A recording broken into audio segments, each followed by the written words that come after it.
ముంబై నటి కాదంబరి జత్వానీపై వేధింపుల కేసులో ప్రస్తుతం జైల్లో ఉన్న ఐపీఎస్ అధికారి పిఎస్ఆర్ ఆంజనేయులను సిఐడి అధికారులు తొలి రోజు విచారించలేకపోయారు. మూడో అదనపు చీఫ్ జ్యుడిషియల్ మెజిస్ట్రేట్ కోర్టు ఆయన్ను 3 రోజుల పాటు పోలీస్ కస్టడీకి అనుమతి ఇచ్చిన విషయం తెలిసిందే. ఆ మేరకు ఆది, సోమ, మంగళవారాలు ఆయన్ను ప్రశ్నించేందుకు సిఐడి అధికారులు అంతా సిద్ధం చేసుకున్నారు. పిఎస్ఆర్ను కస్టడీలోకి తీసుకోవడానికి ఆదివారం ఉదయం విజయవాడలోని జిల్లా జైలుకు వెళ్లారు.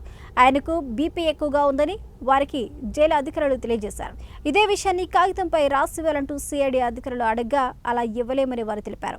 కస్టడీలోకి తీసుకుని ప్రభుత్వ ఆసుపత్రిలో వైద్య పరీక్షలు చేయించి అక్కడ ధృవీకరణ పత్రాన్ని తీసుకోవాలని స్పష్టం చేశారు.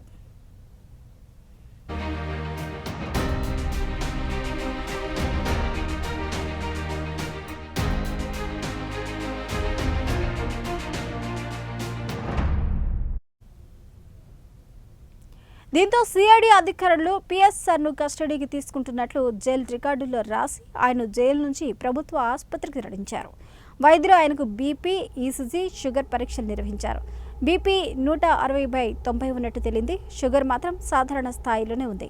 బీపీ ఎక్కువగా ఉన్నందున ఆయన ప్రశ్నించడం సరికాదని వైద్యులు అభిప్రాయపడ్డారు. ఇదే విషయాన్ని ధృవీకరిస్తూ రాసిచ్చారు. దీంతో సిఐడి అధికారులు ఆయన్ను జిల్లా జైలుకు తరలించారు.